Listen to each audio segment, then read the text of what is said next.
Okay. Hello. I'm Chris. I'm Stacy. And we are coming to you from the Big Conscious Couch with reflective ramblings. We are the Enchanted Reading Specialists. What do we have up today, Stace? Today we are looking at mixed messages. How to get a good reading. Okay. From a medium. Yes, from a medium. in case you were unclear what we do. Yeah. So it's a two-way street, guys. As mediums, yes, we connect with spirit, and we are the medium between that realm and this realm. Translator, for lack of a better analogy, right? We translate. Yeah. We translate or energy. Even just like reiterate whatever we hear or see. Oh, true. Sometimes, we get in trouble if we try to translate because it's not what they meant. it means something. We should just say it the way that they say it, and it should mean something to the client.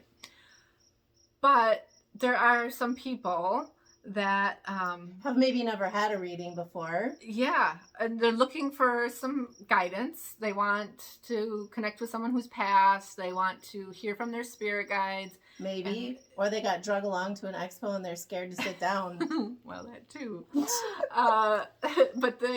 So we just want to go over like how this is really a two-way street. Like we communicate messages that we get from spirit.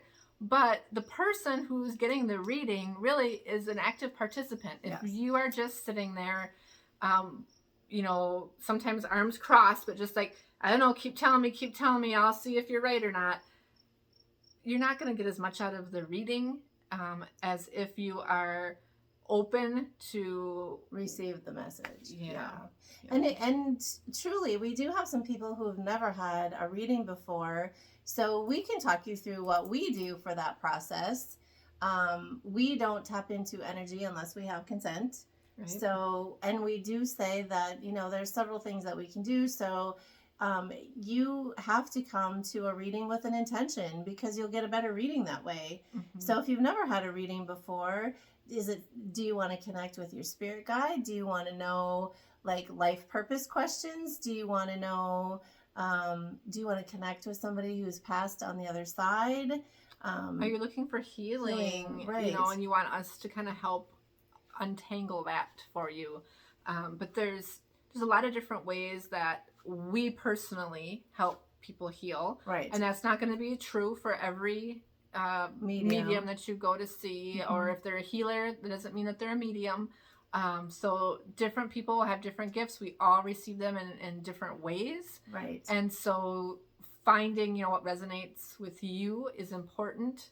Mm-hmm. For sure, you want to have someone who, word of mouth is great references because then that someone really received messages that were meaningful clear to them. And meaningful. And clear. Right. Yeah. Mm-hmm. So that's a really great way if you're looking for someone, to get a reading from. Expos are a good way as well. Because you can try lots of different mediums that way. There's lots of us that are out there. Shorter readings. Less expensive, because you'll have the shorter readings and you kind of get to know maybe who you... resonate with. Really, who you would want to go and have a longer session with.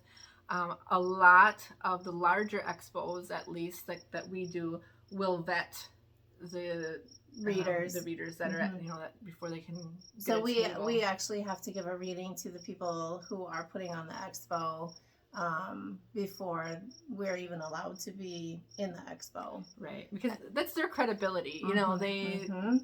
allowing people to be there, and they want to make sure that word doesn't get out that there was someone who was not credible at their expo, right? Because that reflects poorly on them. So it's a good place, holistic fairs, right? Things like that. But it really is important to come with an intention of what you are looking for. And if you're not sure, that's okay too. You can say whatever comes through. It just depends on the channeler. Sometimes 20 minutes isn't enough for that reading to go as deeply as you would like it to, and then you can always schedule a time later with that person too if you resonated. But so some examples of how you can also get a better reading if you come with your intention, that was number one. You know, what are you looking to connect about? Because the whoever your reader is going to really try to attend to that first before they dig into something else. If you go too many things, have your priorities. Yes. Because we, you know, often it's like, oh, okay, and I also want to know this, and I also want to know this, and I also want to know this, and it's like, well, in 20 minutes, it's you know, hard to get what's, to you know, if you want to know 6 different things before you leave here, what's number 1 and 2 for sure that you want, because otherwise, you know, you could go down a path as a reader, and it was, you know, it was low on their priority list, but high on spirits. But that's the other thing.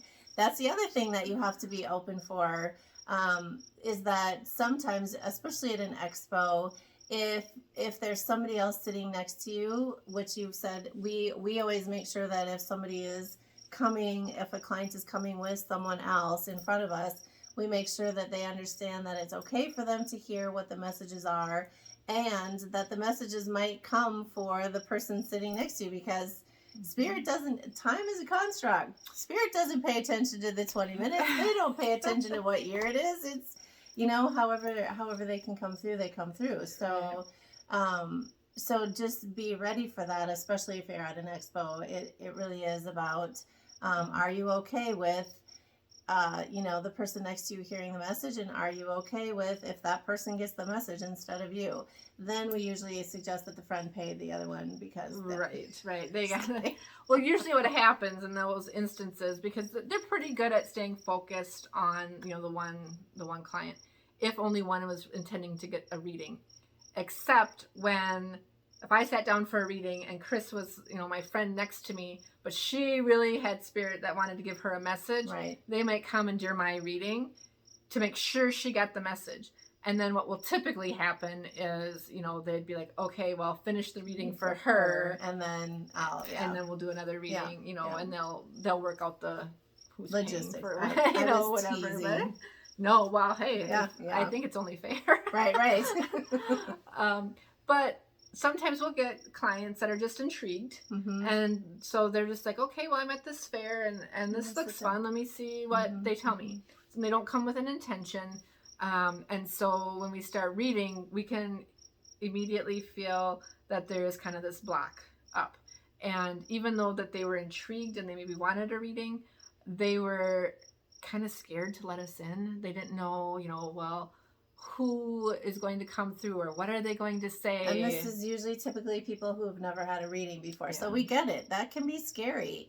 And maybe an expo isn't the place to have that first reading then. Right. And we try to stay pretty light with that when we can tell people are, you know, fearful, or, you know, and we tiptoe in. We don't want to be abrasive, you know, to turn anybody off from the experience. But so for you to have the best reading possible, the biggest takeaway is to interact, and to have an intention, have questions ready, but to really interact with whoever we're channeling. Because we can channel, you know, spirit from the other side, and you can actually have a conversation with them. It's not like Whoopi Goldberg in Ghost. It doesn't work that way, just saying.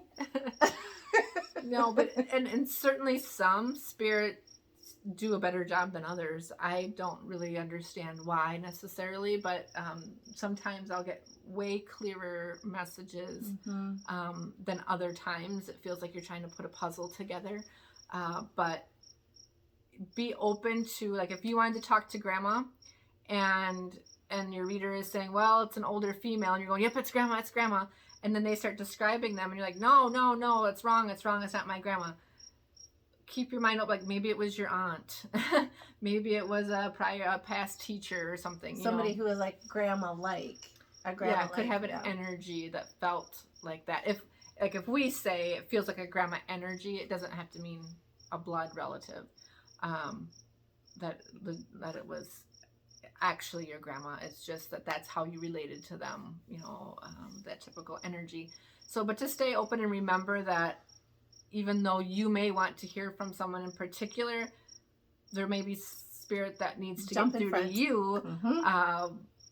More importantly than what you wanted. Right. And so to not just only have that one track mind, because it'll throw you off it'll kind of throw off the whole reading. And then it won't be until maybe that night, you know, you're lying in bed going, oh my gosh, that was Aunt Susie, and of course I should have known, blah, blah, blah, blah, blah.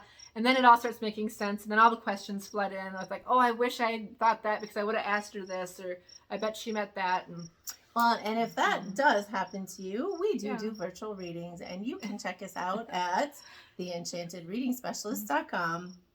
Yeah, so that's it. We hope that you have a better understanding of how to get a good reading, and we will talk to you later. We are the Enchanted Reading Specialists, coaching consciousness. One soul at a time.